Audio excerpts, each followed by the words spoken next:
Gerbiamas ministre, sakykit, pirmiausia noriu pasiteirauti, kada paskutinį kartą laukėte eilėje poliklinikoje? Na, turbūt man gyvenime sekasi. Turiu 4 vaikus, iš jų 2 vyresni retai serga, galų galia savarankiškai kreipiasi pas gydytojus, o mažesniuosius tenka palydėti kas 3-4 mėnesius. Ir, na, liūdna turbūt, kad kaip taisyklė iš karto pas gydytoją nepateksi.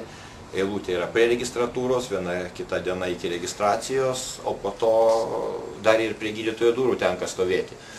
Tai, na, tą patirtį turiu, šiaip aš nesu medikas pagal profesiją, bet patiriu tuos sunkumus, kurios daugelis Lietuvos gyventojų išgyvena sveikatos priežiūroje. Ir aš manau, kad tai yra viena iš didžiausių problemų Lietuvoje ir pagrindinis rūpestis, vienas pagrindinių rūpesčių, kad žmogus su bėda patekęs ar tai į ligoninę, ar tai į polikliniką, būtų ir greitai aptarnaujamas, ir kokybiškai, kad nebūtų kartais tokio iš viršaus požiūrio į žmogų, kad jisai būtų sutikamas su pagarba ir gautų visas paslaugas, kurias gali suteikti Lietuva šiai dienai. Sakykit, sveikata mūsų yra didžiausias turtas, o sveikatos apsaugos ministerijos siekis yra sveikas žmogus, sveika šeima, sveika Lietuva. Koks socialdemokratų siūlomas kelias sveikos Lietuvos link ir kuo jisai skiriasi nuo kitų partijų? Na, partijos įvairios yra ir turbūt niuansų daug, bet pagrindinis turbūt raktinis žodis, kuo galima atskirti socialdemokratą nuo kitų pažiūrų žmogaus, tai būtų solidarumas. Socialdemokratai pasisako už tai, kad visiems žmonėms, ar tu turtingas, ar nelabai, ar tu baigęs aukštąjį mokslą, ar tik tai keletą klasių, būtų prieinama tos pačios kokybės sveikatos priežiūra. Bet neturi būti taip, kad turtingam viskas, kartais mes girdime, kad privatizuokime, leiskime laisvai mokėtis už gydymą ir bus viskas gerai. Socialdemokratai galvoja, kad tai nebus gerai, nes jeigu bus paslaugos apmokamos, jos bus prieinamos turtingiesiem, o vargšas žmogus turės daėjęs iki durų, pasižiūrėjęs į kainas nusisukti.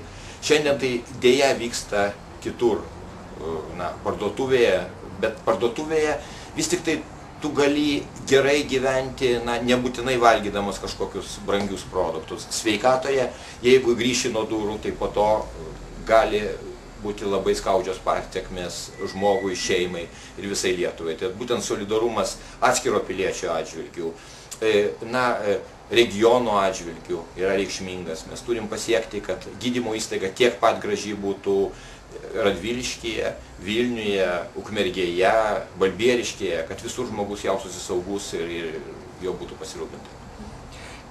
Sakykit, o ką jūsų manimų valdžia turėtų įsipareigoti sveikatos apsaugos srityje, kad žmonės jaustųsi saugus? Na, aš manau, kad įsipareigotų maksimaliai remti žmogų ir užtikrinti, kad tai būtų ne tik tai žodžiai, bet ir realūs darbai. Vėlgi keletą metų socialdemokratai yra valdžioje, mes turėjome gerbiamo Brazausko vyriausybę, dabar gerbiamo Kirkilo vyriausybę turim, tai jau kelių metų laikotarpis ir pokyčių yra gražių. Kaip pavyzdys galėtų būti, pavyzdžiui, akušerinė pagalba. Vis tiek, žmogus pradeda mūsų tą gyvenimą Lietuvoje nuo gimdymo namų. Nemažai yra padaryta, sutvarkytas gimdymo skyrius, pavyzdžiui, Visagine, arba Ukmergėje, arba Kauno universitetinėje ligoninėje. Šiemet daug kas numatoma padaryti, turėtų būti baigta Šiaulių gimdymo akušerijos skyriaus kompleksinė statyba. Tai padaryta yra nemažai, bet mes dėja dar turim vietų, kur ir patalpos nelabai gražios, ir aparatūros mažoka. Aš manau, kad konkrečių įsipareigojimų prisiėmimas, o šiuo atveju, jeigu kalbam apie gimdymo skyrius, tai visai realu įsipareigoti ir mūsų partijos rinkiminėje programoje, kurią mes svarstysim ir tvirtinsim rudenį, tai numatyta projekte, kad visi gimdymo skyriai turi būti europinio standarto lygmenyje per artimiausius 2-3 metus. Tai yra realus įsipareigojimas, Ir aš esu įsitikinęs, kad socialdemokratai savo darbais įrodė anksčiau, kad jie įsipareigojimus vykdo ir šitą įsipareigojimą įvykdys. Ministre, sveikatos apsaugoj pagrindinis yra asmuo medikas. Ką jūs galite pasakyti apie juos? Na, visų pirma, norėčiau padėkoti gydytojams, slaugytojams, kitų specialybių darbuotojams, kad jie prieš keletą metų, kai sąlygos buvo labai sunkios Lietuvoje, apsisprendė likti tėvynėje, dirbti. Per pastaruosius metus šis tas yra padaryta. Algos išaugo, geresnė medicininė įranga, geresnės patalpos, darbo sąlygos. Daug ką reikia dar padaryti ateityje. Vėlgi aš norėčiau pakartoti solidarumo žodį. Kartais mes galvojame ir būtent socialdemokratinį požiūrį į bendruomenė žmonių, kurie dirba sveikatos apsaugoje. Mes turime matyti visus, nes pacientui reikalingas daktaras be abejo, bet reikalinga ir slaugytoja, ir seselė, ir eilinis darbuotojas. Tai norėčiau pakviesti visus medikus, administracijos darbuotojus, kad sprendžiant klausimus, pavyzdžiui, algų klausimus, kurie aktualūs ir bus sprendžiami, nebūtų ne vienas pamirštas.